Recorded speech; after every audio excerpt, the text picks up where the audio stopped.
गणेश जी का जो सबसे फेमस मंदिर है वो मुंबई की सिद्धिविनायक मंदिर है। जी। तो वो इसका इतना महत्व क्यों है या इतना ज़्यादा फेमस क्यों है वो? सिद्धिविनायक के मंदिर में जैसे हर जगह की एक एनर्जी होती है। सिद्धिविनायक मंदिर में रिद्धि-सिद्धि उनके साथ हैं, अच्छा। उनकी पत्नियाँ उनके हुँ। साथ हैं और वहाँ की कॉस्मिक एनर्जी जो है वो बहुत हाई है।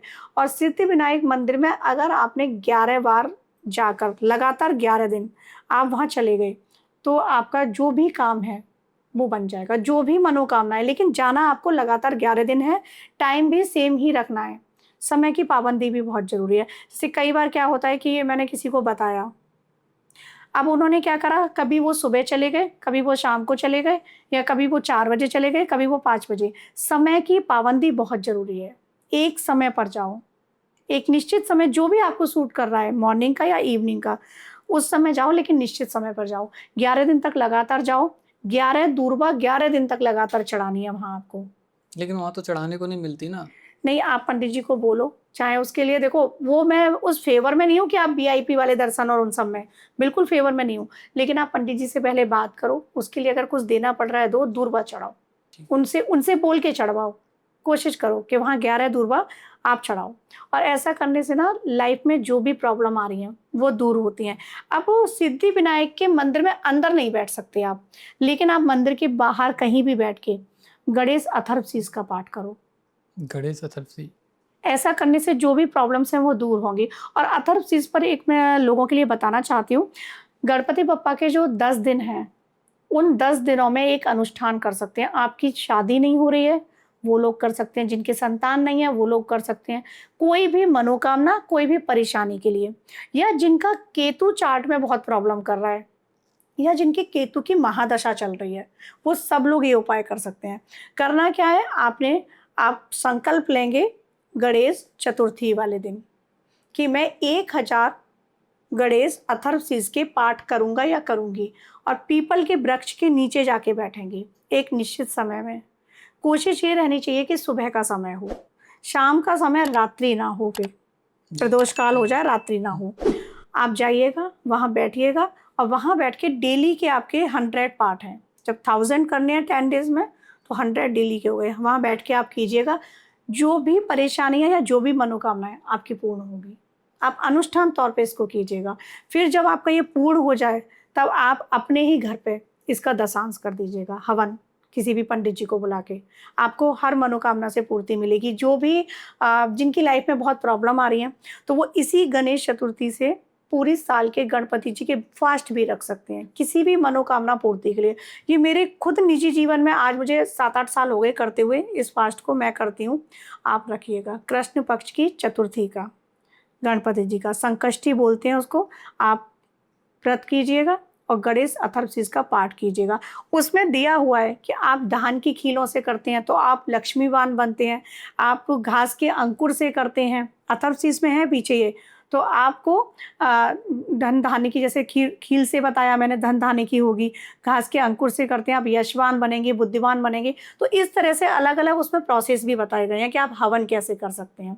तो हवन जो लोग नहीं भी कर पा रहे हैं, आप पूजा कीजिएगा, व्रत कीजिएगा। आपको भगवान सब कुछ प्रदान देंगे गणपति जी। और अथर्वशीष का तो मैं कहूँगी कि 5 मिनट का पाठ होता है, क्योंकि उसमें प्रोटेक्शन है। जैसे मूलाधार में हमारे गणपति जी हैं ना, तो उसमें ये प्रोटेक्शन है। आपने कभी कवच पढ़ा है, देवी कवच?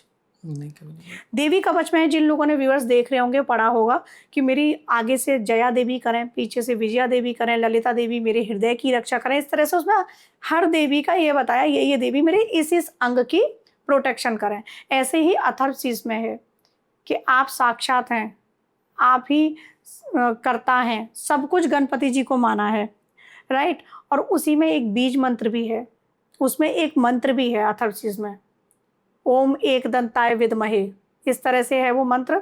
आप उस मंत्र का जाप कीजिएगा।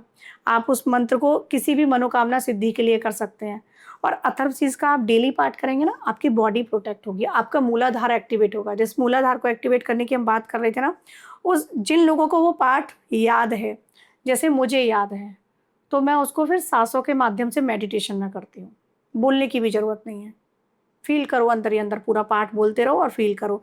अब जिनको याद नहीं है वो पढ़ें और फिर उस एनर्जी को कनेक्ट करके अपने ये फ़ील करें कि हमारा मूलाधार बहुत से लोगों का ब्लॉक होता है और ब्लॉक के रीज़न है बहुत बड़े। अब यहाँ मैं बता ही देती हूँ। आजकल क्या हो रहा है, हम लोग जब बचपन में थे हमारे यहाँ इंडियन सीट होते थे, जी। आजकल क्या है वेस्टर्न सीट है। तो मूलाधार क्या है, मूलाधार हमारा उतना क्लीन नहीं होता है। जिस प्रोसेस में थोड़ा सुनने में ऑकवर्ड लगेगा, लेकिन मूलाधार का क्यों ब्लॉक होता है मूलाधार, उसके पीछे भी रीज़न है। मूलाधार हमारे वहीं से तो एनर्जी आ रही है, हमारा वेस्ट वहाँ से जा रहा है और वहाँ से हमारी एनर्जी आ रही है, लेकिन वहीं हमारे ब्लॉकेज हो जाते हैं कई बार। तो हमारी लाइफस्टाइल चेंज हुई है। हमें अपने मूलाधार को एक्टिवेट करने के लिए ना, जैसे बीज मंत्र मैंने बताए हैं, उनका आप मेडिटेशन में करो, अथर्वशीज का पाठ करो, हमारा मूलाधार एक्टिवेट होना स्टार्ट हो जाता है। मूलाधार एक्टिवेट हुआ, मूल आधार है वो हमारी बॉडी का, तो फिर बाकी अपने ब्लॉकेज जो भी हैं वो स्टार्ट हो जाते हैं ओपन होना। आप भी अपने, जैसे कुंडलिनी जागरण बहुत अलग प्रोसेस है, इतना इजी नहीं होता है, लेकिन आप कई सारे चक्रा अपने अनब्लॉक कर सकते हो, कई सारे विशुद्धि कर सकते हो, थर्ड आई तक कर सकते हो, लेकिन बात है मेडिटेशन में जाने की। मेडिटेशन में हर कोई नहीं जा पाता, हर कोई नहीं जा पाता, बैठते हैं तो कई चीजें दिमाग में चलती है, इतना शांत नहीं रह सकते। लेकिन रात का समय सबसे अच्छा होता है। रात को जहाँ से करने बैठते हैं नींद आ जाती है। रात का समय मेरे हिसाब से ना, जैसे मैं कभी अभी गुप्त नवरात्रि थी या नवरात्रि आती हैं, मेरी साधनाएं जो होती है रात्रि में ही होती हैं, क्योंकि वही टाइम पीस का सबसे अच्छा होता है। मैं डेली मतलब जैसे एवरी मंडे जाती हूँ, तो मैं इवनिंग में जाती हूँ शिवालय। मॉर्निंग में तो भीड़ है, मुझे ही वहाँ मेडिटेशन करने को नहीं मिलेगा। मैं शिवालय में जाके कोई पूजा नहीं करती, कोई जल नहीं चढ़ाती, वो मैं घर पर करती हूँ सारी पूजा। मैं सिर्फ मेडिटेशन करती हूँ वहाँ बैठ के। तो मेडिटेशन में बहुत, मैं खुद के अनुभव से बता रही हूँ, बहुत सारी चीज़ों को आप बदल सकते हो, अपनी लाइफ को चेंज कर सकते हो। तो गणपति जी को अपने अंदर फील करो,